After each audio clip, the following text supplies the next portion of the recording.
राम राम। आज के इस वीडियो में हम श्रीमद् भगवत गीता के अध्याय 4 ज्ञान कर्म संन्यास योग का श्लोक 5 संस्कृत उच्चारण और हिंदी अर्थ सहित सीखेंगे। सबसे पहले श्री का अर्थ होता है श, जो शंकर जी वाला है वो आधा, और र है पूरा, उस पे बड़ी ई की मात्रा, तो श्री के बाद भग, दोनों अक्षर पूरे, दोनों में अमिक्स करेंगे।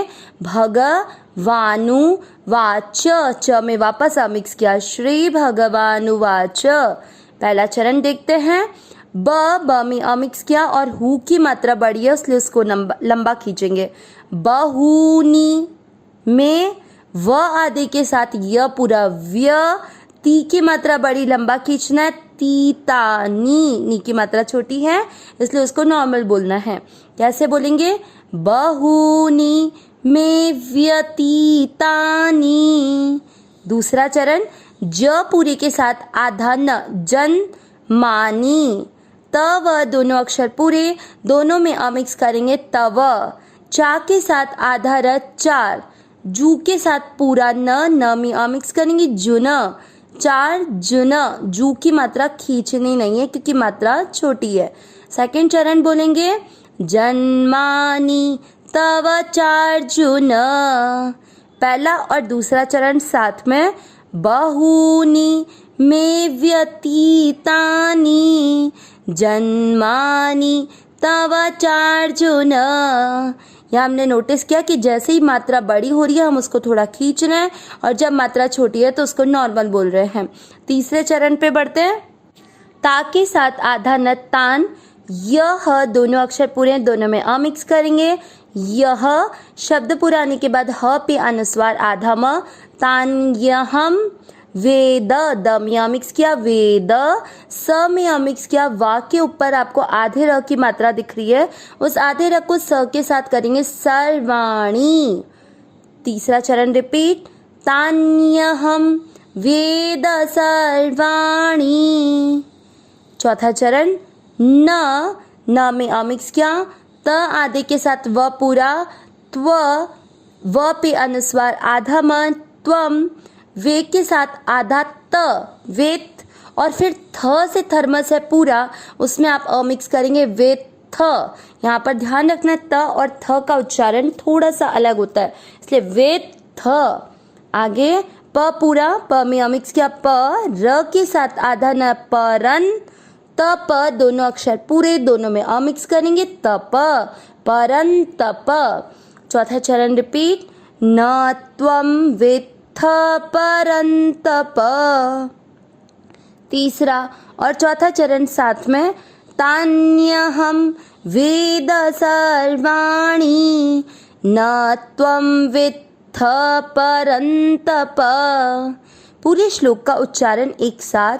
श्री भगवानुवाच बहूनि मे व्यतीतानि जन्मानि तव चार्जुन तान्यहं वेद सर्वाणि न त्वं वेत्थ परन्तप।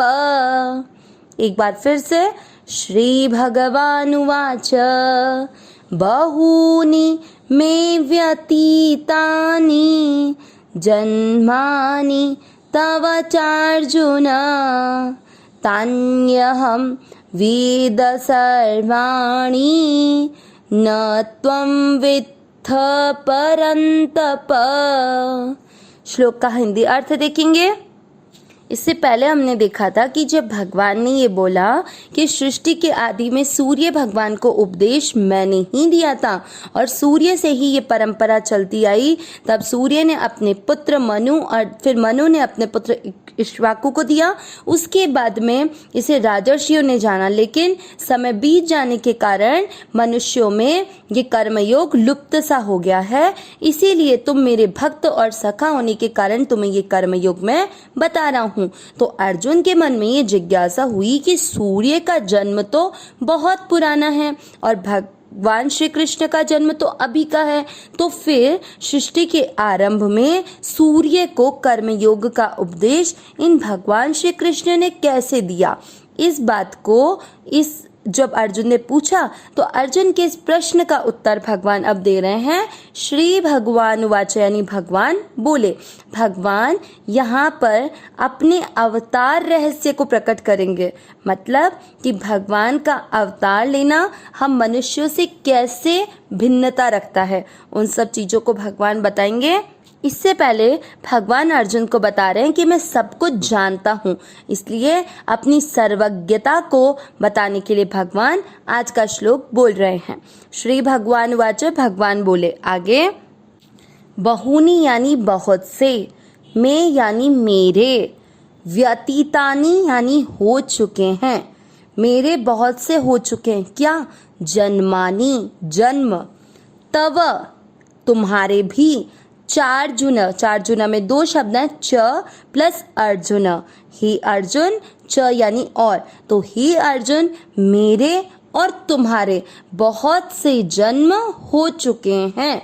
तीसरे चरण में फिर भगवान क्या बोलते हैं? तान्यहम, यहाँ पर दो शब्द बने, तानी प्लस अहम, अहम यानी मैं और तानी यानी उन, तान्यहम वेद, वेद यानी जानता हूँ, सर्वाणी सभी को, उन सब को मैं जानता हूँ। आगे, न त्वम, न यानी नहीं, त्वम यानी तुम, नहीं तुम, क्या? वेत्थ जानते हो, तुम नहीं जानते हो, न त्वम वेत्थ परंतप, परंतप यानी शत्रुओं को तपाने वाले अर्जुन, लेकिन उन जन्मों को तुम नहीं जानते। तो यहाँ भगवान ने इस श्लोक में अर्जुन को अपनी सर्वज्ञता बताई कि भगवान जितने भी जन्म इससे पहले, बहुत से जन्म जो भगवान के और अर्जुन के हो चुके हैं, उनको भगवान तो जानते हैं, लेकिन कौन नहीं जानता? अर्जुन नहीं जानता। तो अर्जुन और भगवान में क्या अंतर है, उसको प्रकट करने के लिए भगवान अपने अवतार रहस्य के श्लोक बोलेंगे इसी अध्याय के अगले श्लोक 6 से लेकर 10 तक के। ये नित्य पठनीय श्लोक हैं, जिसे स्वामी जी महाराज ने हमें कृपा प्रसाद रूप में दिए हैं। हम सभी को ये श्लोक प्रतिदिन पाठ करने चाहिए। वैसे गीता जी का पाठ हमें प्रतिदिन करना चाहिए, पर अगर समय कम हो तो कम से कम अगर ये गीता जी के अध्याय 4 के श्लोक नंबर 6 से 10 का नित्य उच्चारण किया जाए तो अवश्य ही हमें मनुष्य जन्म तो मिलेगा ही मिलेगा। इससे जन्म से हम नीचे नहीं जा सकते। ये बात स्वयं संतों ने हमारे लिए कृपा प्रसाद रूप में बताई है। अविनाशी सहज सुख राशि, हे नाथ हे मेरे नाथ, मैं आपको भूलूं नहीं।